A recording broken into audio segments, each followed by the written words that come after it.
हमारे मुखराम जी वैष्णव नहीं शाश्वत साहब और इस सभा में हरीश जी और भी मनोज सिंह जी और सभा में भक्तिमयी करुणामयी जगदम्बा अम्बा अम्बालिका भवानी के स्वरूप में मेरी माताएं बहनें एवं ब्रह्मा के स्वरूप में सजनों बंधुओं एवं भाइयों, ब्रह्मांड में होन हाथ तारों की तरफ टिमटिमाते हुए बालक बालिकाएं, कि बड़े सौभाग्य की बात है कि हमारे विश्व हिंदू परिषद के 60 वर्ष पूर्ण हुए। 1964 के अंदर स्थापना हुई। क्यों स्थापना हुई, क्या जरूरत पड़ी, क्या किसी संगठनों की क्यों आवश्यकता पड़ती है? तो जैसे हमारे भाई साहब ने बताया कि दुर्योधन के टाइम में, कंस के टाइम में, रावण के टाइम में ये हमारे सनातन धर्म की धज्जियां उड़ा रहे थे और सनातन धर्म का हास कर रहे थे, अधर्म की स्थापना कर रहे थे। उस टाइम में जगत गुरु कृष्णम वंदे अधर्म का विनाश करके धर्म की स्थापना की। भगवान के आह्वान किया और आना पड़ा। तो इस धरती पर जब जब भगवान आते हैं तो वो क्यों आते हैं? कहते हैं भक्तों का सहाय करते हैं और अधर्मियों का विनाश करते हैं। वैसे भगवान अधर्मियों के लिए नहीं आते हैं, भगवान हमेशा भक्तों के लिए आते हैं। एक उदाहरण के लिए, आप जैसे विदेश में निवास करते हैं, बिजनेस है आपका और जोधपुर में आपका मकान है, आपके रिश्तेदारी में कोई शादी विवाह है तो आपका निमंत्रण आया कि शादी में आपको आना है। अब आप शादी में आए तो शादी में, परंतु घर भी तो देखोगे ना कि भी चलो घर जाके देख के आते हैं।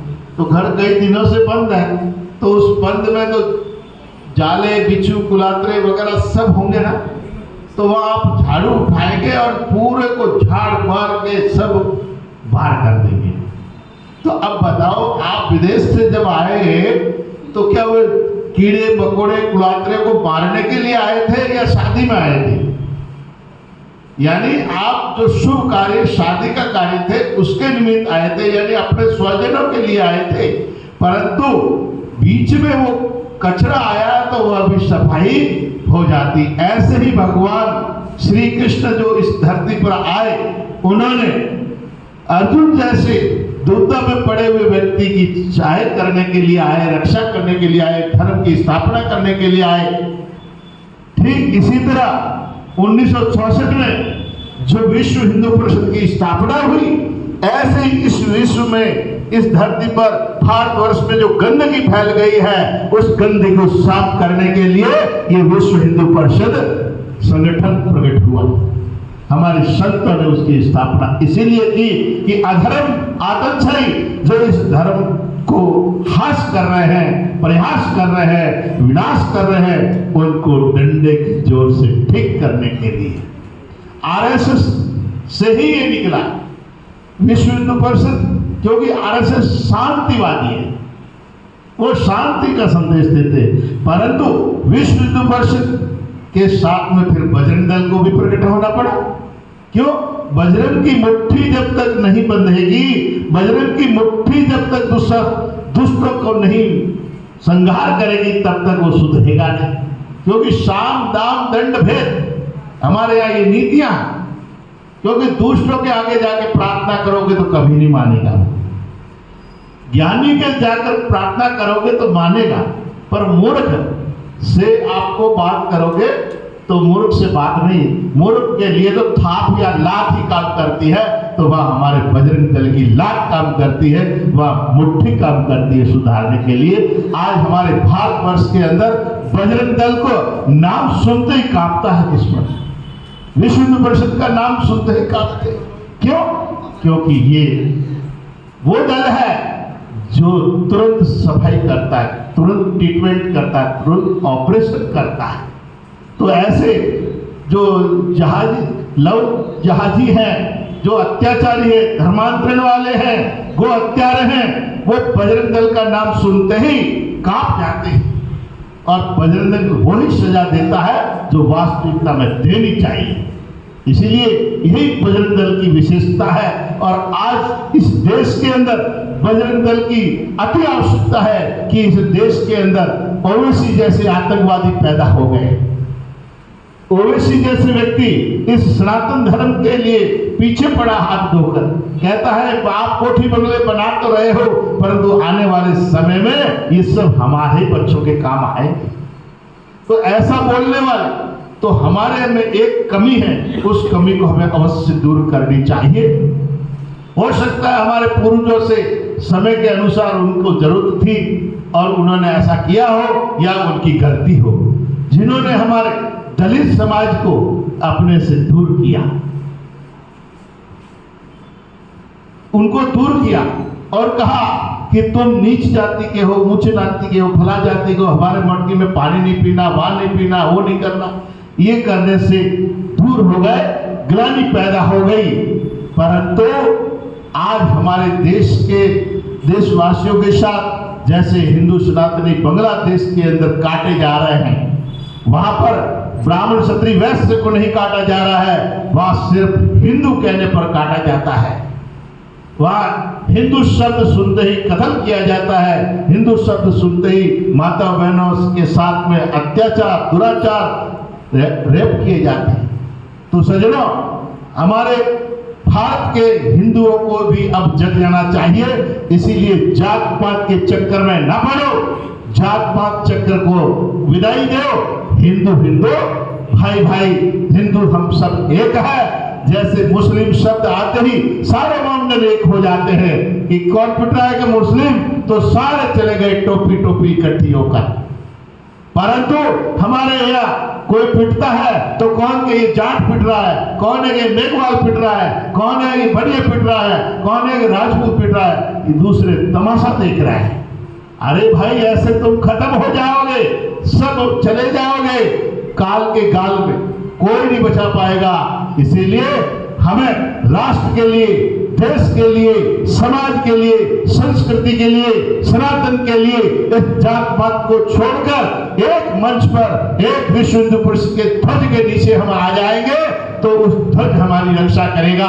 जो धर्म की रक्षा करता है उन्हीं के लिए धर्म रक्षा करता है। सज्जनों, हमारा हिंदुत्व धर्म है, सनातन धर्म है, हमारा कोई ब्राह्मण वैश्य शूद्र धर्म नहीं है। ये तो एक कैटेगरियां बाड़े बनाए हुए हैं, क्योंकि घर के अंदर जितने परिवार के लोग रहते हैं तो कमरे भी उतने ही होते हैं, पर घर तो एक है। सबके बेटे के सोने का घर अलग है, बेटी के सोने का घर अलग है, पोते पोती के सोने का घर अलग है। तो ये जात पात सब एक कमरे हैं, आप कमरे में जैसे चाहे रहिए, परंतु जब घर के अंदर कोई आफत आती है, घर पर अटैक होता है, तो सभी कमरों से निकलकर सब सामना करते हैं, सज्जनों के नहीं करते। तो इसीलिए हिंदुस्तान हमारा घर है, सनातन हमारा धर्म है और संस्कृति हमारा नियम है। इसीलिए हम जब भी हिंदुत्व पर कोई अत्याचार, अनाचार होता है तो हम सबको साथ होना चाहिए। मैं ये नहीं कहता हूं आप बहन बेटी इधर उधर कर दो, नहीं, आप जो जैसा करें, परिवार का जैसा रिश्ता वैसे करो, परंतु देश के नाते, राष्ट्र के नाते, समाज के नाते, मानवता के नाते, संस्कृति के नाते हम सब एक हैं। और सभी को एक बात और कहता हूं, हमारे देवी देवता अवतार जितने हुए सबके हाथ में शस्त्र रहा है। हम अपने को सनातनी कहते, हिंदू कहते, हमारे यहाँ तो सब्जी काटने का अच्छा चाकू भी नहीं होगा। और आज के देश के अंदर शस्त्र बहुत जरूरी है। सज्जनों, हमारे अष्टभुजा नौ दुर्गा, हमारे जिस मामा जी के स्थान में हम बैठे हैं, उनके हाथ में भी खड़ग है, तलवार है। तो आप मामा जी के पुजारी हो तो कम से कम आपके घर में भी तो एक एक तलवार अवश्य होनी चाहिए।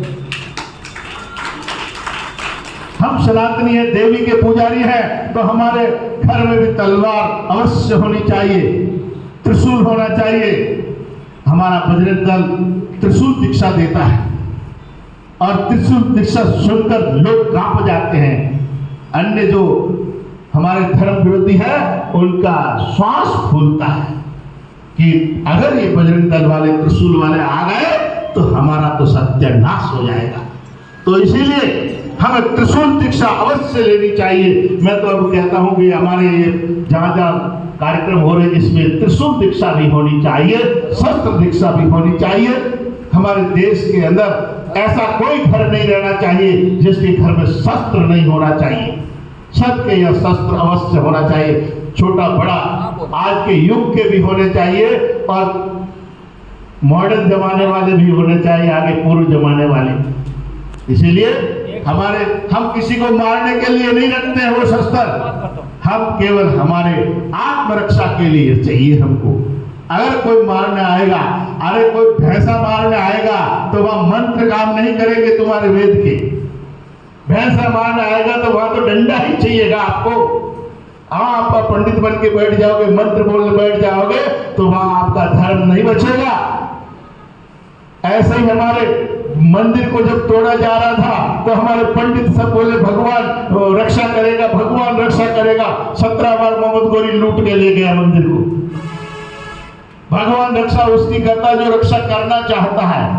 भैंसे के आगे बीन बजाने से कुछ नहीं होना है, इसलिए भैंसे से बचना है तो आपको डंडा बजाना पड़ेगा। और अगर किसी पंडित ज्ञानी से बात करना है तो वहां वेद मंत्रों के आपको चर्चा करनी पड़ेगी।